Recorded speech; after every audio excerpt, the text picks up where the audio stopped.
first quarter of 2026 has already been a busy one for Deadlock, not only in all of the content and updates that we got this quarter, but also in the leaks and rumors that have started to surface about what could be coming next for the game in 2026. Hey everyone, this is Connor at Deadlocked, and today I want to talk about 10 features or additions that I think could be coming next, pulling from all the different leaks and rumors about the game, and also about what obviously I think should be coming to the game next, so let's get right into it. But before we get into matchmaking, which is the first thing I want to talk about in this video, like and subscribe, by the way, a shameless plug. But also the reason we're talking about a lot of these things today is because reportedly, at least, there was a large group of new testers added to the game's experimental server. For those that don't know, this is the way that a lot of the game's new features are ironed out, new heroes are tested, new items, basically new systems coming to the game are tested here before they make it to the live server. And so logic tells me that if they're adding a large group of new testers to that server, there could be some large systems in place being kind of tested, toggled with before being added. So I really think this next major update could be massive because in large part of these new testers being added. But again, that is just a piece of speculation I wanted to give before getting into the video. But in any case, I want to start off with matchmaking because this is something that I really believe to be one of the least polished versions of the game. I said this in a recent video, and I've kind of recently talked about this some, but I think there's a lot on the table for matchmaking in Deadlock. I think certainly at some point we will get a draft, a delineation between a ranked and a casual queue, and also just more kind of cinematic elements, whether it be some tarot card rumors that we saw a while back or whatever it may be. Matchmaking polish is something that I actually thought would have come in a patch this week, but is something I definitely expect we should see in quarter 2 of 2026. If I were going to hang my hat on seeing kind of one change in Deadlock in this quarter, I would think it would be something pretty massive to do with the game's matchmaking. Number 2 is a potential overhaul or at least some significant additions to the shop and how items are going to function in Deadlock. So this really wasn't on my radar at all until a couple days ago, where Frostbite Charm, a Street Brawl item, was randomly an 800 cost item available in standard games. This only lasted for about 20-30 minutes because it was just a standard Frostbite Charm that cost 800. It was crazy. Everyone was buying them in those games. It was really funny, but this was quickly patched. But this shows me at least a little bit that devs are starting to experiment with items potentially in the main game mode. And this also lines up with another leak that came out. Minesweeper tweeted about this yesterday or the day before, where there is a potential replicator neutral objective we talked about. It actually looks like this might be something that is a new shop that exists near where the current Curiosity shop is now, kind of adjacent to the sewers, where you can potentially exchange current items for cursed versions of those items that will have different stat modifiers, things like that. I'll show the tweet on screen so you can kind of look at it for yourself. But again, this is something that would certainly add depth to the standard game mode. We've talked about neutral objectives. I'm going to talk about that more in a little bit, but the shop is something that hasn't gotten updated in a significant way in a very long time. I mean, we've got new items here and there, like Recharging Rush, Ballistic Enchantment, the Egg, obviously, but new items and overhauls are two very different things. So, whether it's a cursed item and this kind of replicator leak idea, or whether there's just significant changes to the shop in general, I do think that the Curiosity shop will get some tuning in this next quarter. And I'm going to quickly interrupt myself here because as I was making this video, I was putting the final polish on. A new leak actually just came out from Ghostwriter, who's provided a lot of the leaks about the replicator or cursed shop, or what we've kind of been talking about here, with a lot of details about how this could function. I'll put it on screen. Deadlock Project 8 posted this, but I won't go through this line by line, but essentially it would be its own shop that offers two different kinds of items.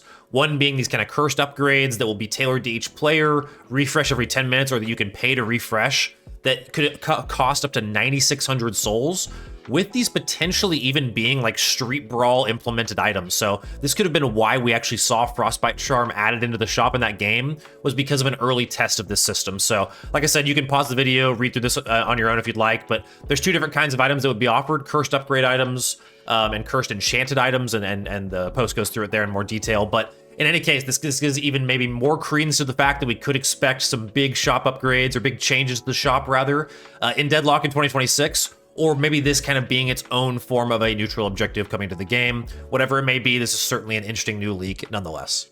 The number 3 thing I think we can expect next for Deadlock is some just additional map polish, as well as a new neutral objective being added to the game. So I know we just talked about Replicator and how this kind of rumored neutral objective could end up just being kind of a shop, a way that you engage with the shop for these cursed items. But I do still think that the game needs another objective in it, or at least some overhaul of how the jungle works. So there's still quite a few gray boxes throughout the map and these kind of rooms that really don't feel like they have the artistic polish that some of the other ones do. So I think devs are clearly on that kind of final art pass, finishing out how the map looks and things like that. So I think we'll continue to see that polish in quarter 2. I'm sure those assets are just continuing to be worked on right now. But I also, like I said, I think that we will get something else to engage with in the neutral game. The urn is a really interesting way to kind of force fights and force people to kind of traverse the map. Mid-boss, obviously a core part of the game, but it feels like there could be definitely quite a bit more in terms of mid-game neutral objectives. Just things to kind of add some spice between the 10 and 20 minute mark of a game where players don't have to just team fight as much. We've started to see the meta even shifting more and more to team fighting. I think I saw more burger boxing in this last Deadlock night shift than I ever have. So it's clear that players aren't valuing the macro and the objectives in the game quite as highly as they used to. And I think a new objective would really remedy that. Next, I think we should absolutely expect some hero remodels to be coming to Deadlock in 2026. I talked about this in a recent video, kind of outlining 8 heroes that I think could be getting remodels, but I do think that a hero like Holiday is another one Minesweeper talked about could be getting one. In general, though, this is something that when we look at Deadlock and its development path moving forward, there are some old assets in the game that feel like they need to get kind of cleaned up and polished, and we've seen that happen gradually over time. So these hero remodels, I would think at least, probably won't come as a part of like a major update in Deadlock, but could kind of slowly get released here and there. Could be wrong on that side of the prediction, but either way, I think there is about a third or a fourth of the cast that will definitely get remodeled in terms of their art style, maybe even their kits as well. I talked about in the previous video how Viper and Sinclair could be 2 heroes that I could see even their kits changing. So in any case, hero remodels are definitely something that I think will be coming to Deadlock in 2026. And kind of sticking with this thread of repolishing old assets and also with heroes, I think there is a chance, according to especially recent rumors, that we might see Slork, or Fathom as he was otherwise previously known, added to the game in 2026. This would be one of those crazy Valve fan service moments, but when you kind of look at all the different pieces of evidence, there's a lot that adds up that makes us think Slork really could be added to the game. There's tons of voice lines, even for some of the new heroes that reference Slork. And I think if memory serves correctly, there was like a thing added to the game files, or like a test hero that had the term wall cling on it or something like that, which would be especially reminiscent of Fathom's kit when he was an old hero, and back when you could kind of test heroes in the game's primary mode, or at least there was like a separate queue for that, however it used to be. In any case, a lot of the other heroes that used to be in the same section, like Wrecker, Trapper, Raven, are also still, a lot of them have kind of been picked apart and used for other heroes, but Fathom really doesn't feel like he has been. So there really is a chance we're Slorkin it in 2026. I certainly hope so. It would be one of the craziest things ever to come to Deadlock, would be this hero, I think. And it would also track with Valve's kind of proven record of using community recommended things and just kind of wanting to kind of go with the flow of the community, which would certainly indicate that we would see Slork in 2026. The number 6 thing I would expect added to Deadlock in 2026 would be some kind of play of the game feature, alongside probably some other cinematic elements kind of having to do with how you queue into games, how you get out of a game, just kind of the whole experience around queuing from a cinematic perspective. This was also kind of recently confirmed by Gabe Follower, a Valve insider who covers Deadlock, Dota, CS. He posted that he had found play of the game in the game's files, so this is almost certainly something that's being worked on, something that again, one of those things that I would kind of hang my hat on that we would probably see this year, and likely even in quarter 2 of 2026. So in any case, though, some cinematic elements are things we've talked about on the channel before. I won't spend too much time on this, but this is one of those things that feels like it goes hand in hand with the game's open beta or kind of a more solidified release. Are these things that kind of help to give clippability and just kind of a more cinematic experience to queuing Deadlock. Next, I want to talk about the Hideout and the game's lore expansion. 2 things that I really feel like are just a black box for Deadlock right now. Like, Valve could go in so many different directions with how they utilize the Hideout and how they expand on the game's lore. There have been recent rumors and kind of leaks about how this could work. So whether it's, for the lore in particular, maybe we're going to different locations around the Cursed Apple, kind of tied to characters' lore and backgrounds, like the Baroness, OSIC, maybe even the Deep to see Viscous, who knows? And I think the Hideout will also be an extension of that. So maybe you're taking the elevator and the Hideout to different rooms that correlate with people's lore. We've already seen this with Rem and the mysterious kind of blank room that's also in the Hideout that's hidden right now. There are just a lot of different ways that I think the Hideout will continue to be utilized, not only to deliver the game's lore and kind of tell the story of Deadlock, but also just to enhance the player experience, and also probably to kind of work hand in hand with the game's cosmetics. And speaking of cosmetics, that's the next thing I want to talk about on this list, and kind of a thing I would really expect for 2026 in Deadlock. This will be something I actually think we probably don't get until later in the year, just based on how I would think about the game's progression and flow. But something I would think undoubtedly would come hand in hand with an open beta, just a way to monetize the game. This could look like a lot of different things. The reason I mentioned the Hideout previously is because there's probably, or at least there could be, a wardrobe in the Hideout where you go to basically interchange different pieces of cosmetics with a hero. Like, let's say you can have cosmetics for Abrams, where let's say you can change his hat. Maybe you can change his jacket. Maybe you can change the way his book looks or his shoes. If cosmetics work like that in Deadlock, there will probably be a room in the Hideout where you go to toggle them around, switch out different things. Certainly if there's a way to trade cosmetics, maybe there's a room in the Hideout where you can go to trade with other players or something like that. But I think the Hideout and the game's cosmetics will really be hand in hand, especially because of all just the personality in the Hideout and I would think, at least, the ability to in the future customize rooms in the Hideout to be able to invite your friends to have kind of your particular Hideout and cosmetics. But this is cosmetics in particular, something that have been talked about recently. Minesweeper made a claim recently that there are already skins in the works for several heroes.